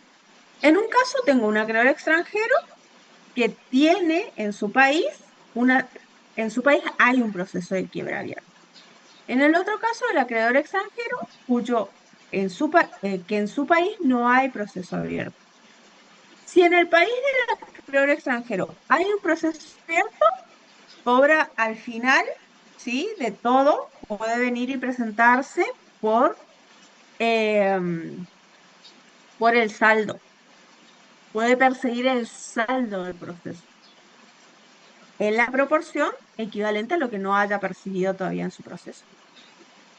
Si el acreedor prueba que es acreedor, que es extranjero, que en su país no se abrió concurso, que hay una norma, tratado o norma interna que le da los mismos derechos en ese país a un acreedor argentino, ¿sí? Paradero en Argentina, en ese caso puede incorporarse al proceso argentino como un acreedor más. ¿Tá? En un caso voy por el saldo, en el otro caso me incorporo como un acreedor más. Lo que tengo que probar es distinto. En el primer caso tenía que probar que haya quiebra abierta, que sea acreedor verificado en esa quiebra, volver a verificar acá y que haya saldo. En el otro caso tengo que probar que soy acreedor extranjero, que no hay quiebra abierta en mi país, que existe reciprocidad, es decir, que existe una norma tratado, una norma interna que le dé los mismos derechos a los acreedores argentinos en ese país, y en ese caso formo parte del proceso como un acreedor local. Se me aplica la norma en los dos casos se aplica la norma de la Argentina, ¿sí? Es distinto el momento en el que se incorpora y los requisitos para incorporarse. ¿Ahora sí?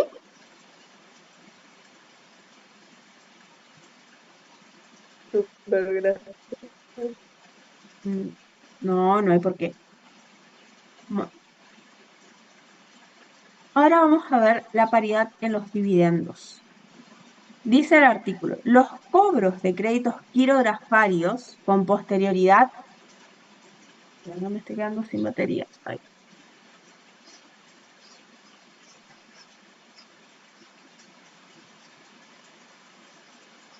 A ver. Los cobros de créditos quirografarios con posterioridad a la apertura del concurso nacional efectuados en el extranjero serán imputados al dividendo correspondiente a sus beneficiarios por causa de créditos comunes. Quedan exceptuados de acreditar la reciprocidad los titulares de créditos con garantía real. Este punto, este párrafo, mejor dicho, tiene dos puntos que considerar. Por un lado tenemos el caso de los créditos quirografarios afectados al extranjero.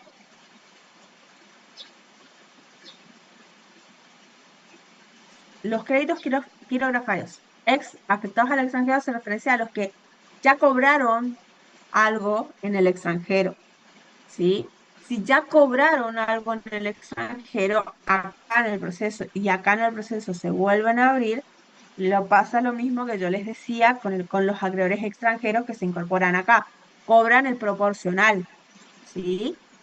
No van a volver a cobrar dos veces, si no hay un abuso del derecho. Cobran el proporcional de lo que todavía no cobraron, ¿tá?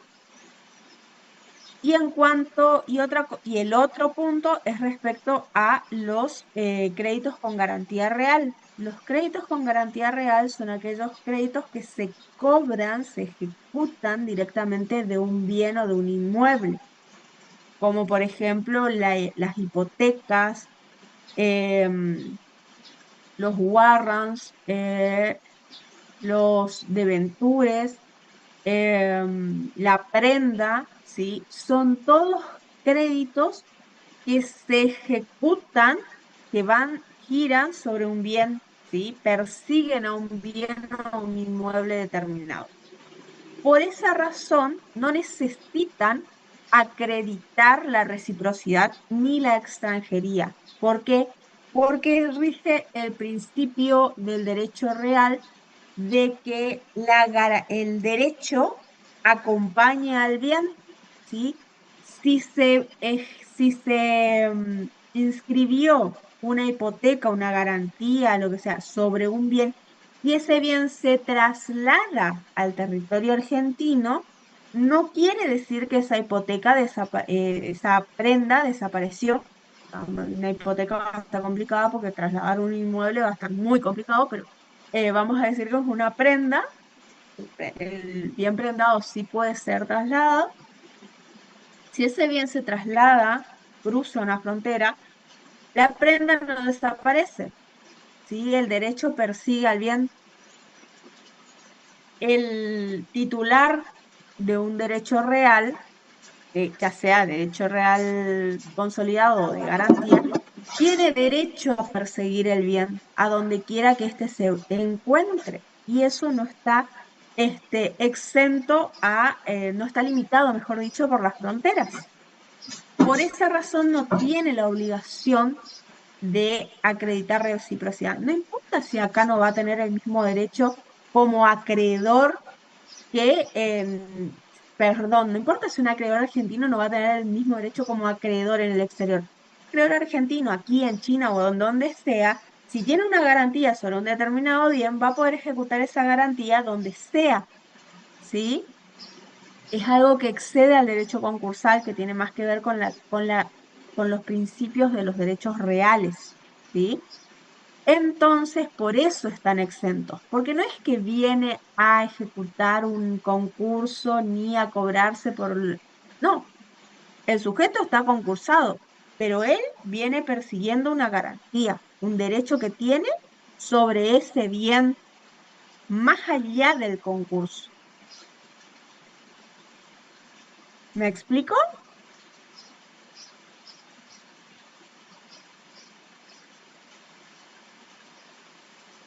Sí, profe. Bueno. ¿Cuáles son las modificaciones entonces que han habido en este artículo 4? Hay una corrección gramatical y hay un agregado que es la de exceptuar la acreditación de la reciprocidad de los créditos con garantía real. ¿Sí? El anterior artículo 5 todavía pedía la reciprocidad para los créditos con garantía real, lo cual creaba un conflicto internacional con la regulación interna argentina porque se entiende internacionalmente y es un principio rector del derecho en general que el titular de una garantía real tiene derecho a perseguir el bien donde quiera que éste se encuentre. ¿Tá? Eso fue una modificación que se había solicitado mucho y desde hace mucho tiempo y se incorporó finalmente en el 95 con la sanción de ley 22, perdón, 24.522. Rivera y Vito lo dicen, que en lo que se refiere a concursos declarados en el extranjero se ha mantenido básicamente la redacción originaria de la ley 19.551 con las reformas incorporadas por la 22.917, aunque en materia de reciprocidad se ha eximido a su acreditación a los titulares de créditos con garantía real, atento a la naturaleza propia de dicho crédito. Bueno, en cuanto a tratados internacionales, los principales que tienen que tener en cuenta son los dos tratados de Montevideo que están ratificados por la Argentina. Luego también tenemos el Código de Bustamante, que si bien no fue ratificado por la Argentina, porque se celebró en 1928 en La Habana, Cuba, fue promovido principalmente por Gran Bretaña y Estados Unidos. Y si se fijan las fechas, 1857, 1951, nosotros estábamos en plena guerra de Malvinas con Gran Bretaña, así que por eso nos fuimos parte eh, del Código de Bustamante, Tratado de Bustamante, lo denominado Código. Si bien mucho de lo regulado en el Código de Bustamante se trasladó luego a los tratados de Montevideo, no es de aplicación directa porque no está ratificado por nuestro país. La lex mercatoria, por su parte, no es una ley propiamente dicha, sino que son un conjunto de regulaciones de carácter mercantil, de carácter convencional, ¿sí? Pero aplicados de forma aceptada por todas las partes en contratos internacionales. ¿Alguno de ustedes ya cursó navegación? No. ¿No? Bueno, cuando cursen navegación se van a acordar de mí. Una lista que se renueva que la Cámara de Comercio Internacional. La Cámara de Comercio Internacional nuclea varias empresas, varios empresarios, con mucho peso en el comercio internacional. Es un organismo de derecho privado, ¿sí? No está ahí no forma parte de ningún estado, sino que son sujetos de derecho privado, que todos los años redactan ciertos convenios que son aplicables para el comercio internacional. Uno de ellos es, por ejemplo, los Incoterms. Los Incoterms son abreviaturas, siglas, que determinan ciertas características de los contratos de flete naval internacional. Según las siglas que se usen en el contrato, van a significar diferentes cosas. como por ejemplo, quién está a cargo del seguro, cuál de las dos partes del contrato está a cargo del seguro, si el flete incluye o no bajar la mercadería a puerto, la descarga, si el flete incluye o no traslado luego de la descarga, si en qué momento se va a hacer el pago del flete, si cuando llega la mercadería a puerto, si cuando se descarga, si cuando se llega al destino real, si antes de embarcar, si en pleno embarque, todo eso en un contrato de flete internacional se traduce a un grupo de siglas que están adoptadas por los comerciantes de forma internacional en una reglamentación que se renueva cada 4 o 6 años, ¿sí? Se denominan Incoterms, ¿sí? Y así como estos, hay muchos, ¿sí? Que otro muy común es el tema del sometimiento voluntario a determinadas jurisdicciones o la obligación de resolución arbitral previa jurisdiccional, ¿sí? O el sometimiento voluntario a determinada jurisdicción. Son todas cuestiones que están dentro de la costumbre mercantil internacional y que muchas veces son acordadas por ciertos grupos de carácter privado y que luego se trasladan a los usos y a las prácticas y por el uso y la práctica constante toman de cierta manera carácter de ley para las partes, ¿sí? Que ellos los adoptan como si fuese lo más natural del mundo, como respirar, digamos, ¿sí? Así como ustedes saben que para este, no sé, que para comprar realmente un terreno tienen que ir a inscribirlo en el registro de la propiedad inmueble. Así, quienes realizan comercio internacional saben que determinadas cláusulas son de uso y costumbre y que tienen que estar y formar parte del contrato. ¿Sí? Eso es la lex mercatoria. Bueno. Procesos de integración económica. Por un lado, tenemos lo que es el UNCITRAL, que es de la ONU, es un modelo de la ONU para la insolvencia transfronteriza. Fue aprobada por consenso el 30 de mayo de 1997, elaborada por la Comisión de Naciones Unidas para el Derecho Mercantil Internacional y es complementaria a esta declaración UNCITRAL la guía práctica, ¿sí? Adoptada el 1 de septiembre del 2009, que actualiza lo que establecía un poco el modelo de 1997.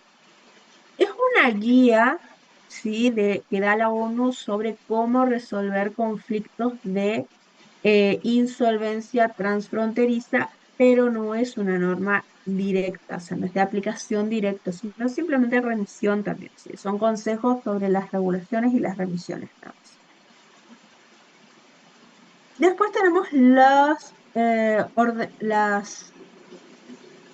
ordenamiento europeo, el reglamento del Consejo Europeo 1346 del 2020, no, del 2000, sobre procedimiento de insolvencia.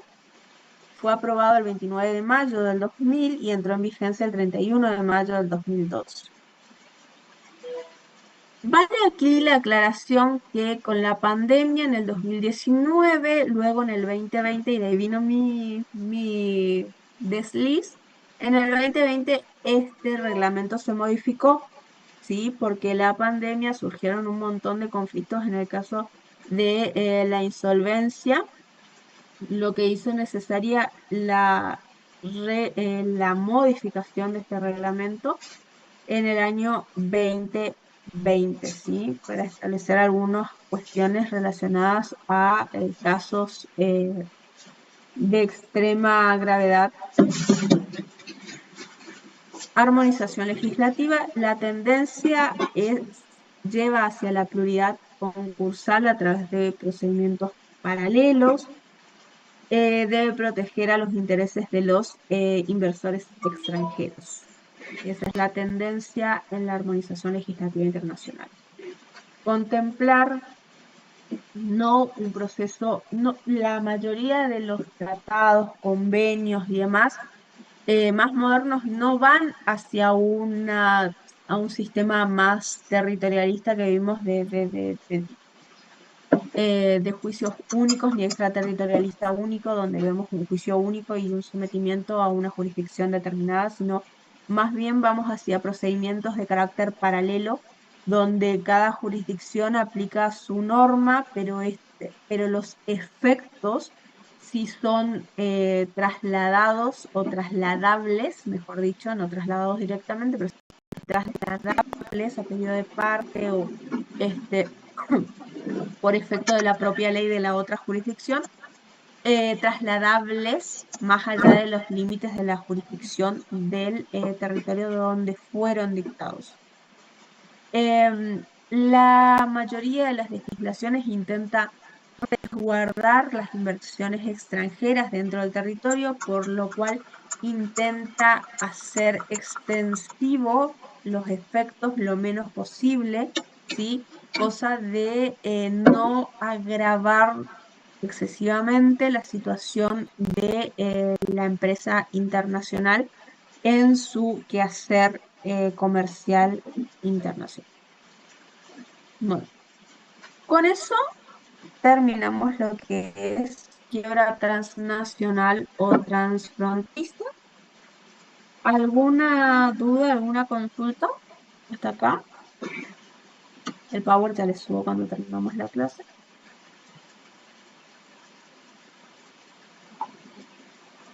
No, profe, lo que sí que después sí puede subir nomás la clase porque son muchos conceptos para acordarse ahora y si no hay material Bueno, que nos ahí refresque la memoria, digamos. Perfecto. Vamos a pararle a la grabación entonces. Si no hay más Recording dudas. stopped. Bueno, ahí yo ya le subo el Power y cuando termine de procesar el archivo, subo el archivo del video también. Profesora, de esa unidad, ¿qué puntos son los que uno no tendría que olvidarse nunca, por ejemplo, para el examen? ¿Qué puntos? Los más importantes. Los más importantes. Puntos de extranjería. ¿Qué necesito para que sea una quiebra internacional, digamos? ¿Qué es un acreedor local y qué es un acreedor extranjero? Las normas que regulan la quiebra transnacional o transfronteriza. Los sistemas y sus modalidades. Territorialista, mejor dicho, extraterritorialista único o plural. Y el artículo 4 de la ley. La parte histórica se la pueden saltear, pero el artículo 4, así los distintos párrafos, así como les fui explicando, partecita por partecita, ese es, sí o sí. Y después lo que les mencioné del artículo 2, el artículo 4 y el artículo 2. ¿Sí?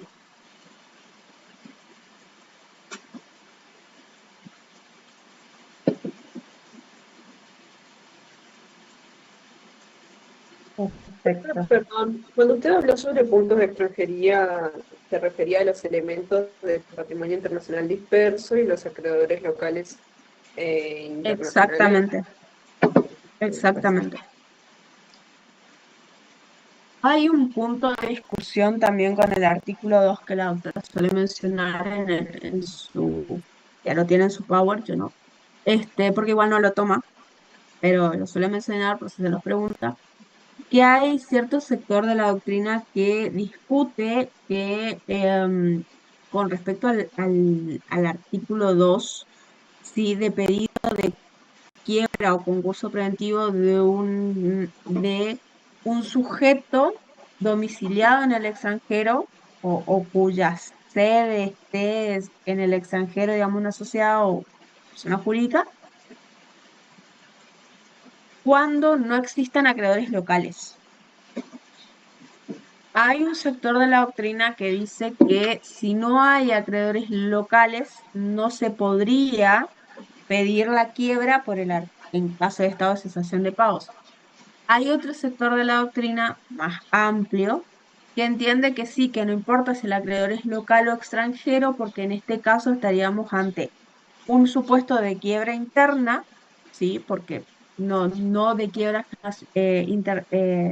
transnacional o transfronteriza, sino de quiebra interna, porque tenemos un sujeto concursal, patrimonio de afectación, pero sujeto concursal según la doctora, y tenemos un estado de cesación de pagos. ¿Qué son los requisitos que pide nuestra ley para la petición de quiebra? ¿Sí? Entonces, según un amplio sector de la doctrina, que ya es mayoritario, se entiende que sí, aun cuando no existan acreedores locales, si existen acreedores extranjeros y existe cesación de pagos, se puede pedir por el artículo 2 la quiebra de ese sujeto. Lo que sí, no estaríamos ante una quiebra transnacional o transfronteriza, sino ante una quiebra normal. ¿Está? Bueno. ¿Alguna duda, alguna pregunta sobre este tema? Van a ir a leer un poco y después. Ahora cuando pase el power vamos a volver a leer y leer y leer. Bueno, no hay problema. Cualquier cosa, si no, pueden preguntar en el grupo de WhatsApp o por la mensajería del aula, ¿sí? Ya habrán visto que yo soy la que maneja el aula, así que cualquier cosa me están preguntando por ahí o me están preguntando por WhatsApp. Si no, los veo en la próxima clase. ¿Sí? O a la doctora también, ¿sí? Pero ella no sale, digamos, de eso. Ahí es donde ella hace hincapié, digamos, en los sistemas, los puntos de extranjería y el artículo 4 y 2. ¿Ah? Bueno, los dejo entonces para que vayan a repasar. No los torturo con otro tema porque me parece que esto ya es como bastante para procesar, así que lo vamos a dejar acá por hoy. Ya les subo el power, así que vayan, lean, revisen el tema, revisen el material y cualquier duda, consulta, estamos hablando. ¿Ah? Buen Gracias, profe. resto de semana. Sí, sola. Nos vemos. Gracias igualmente, profe.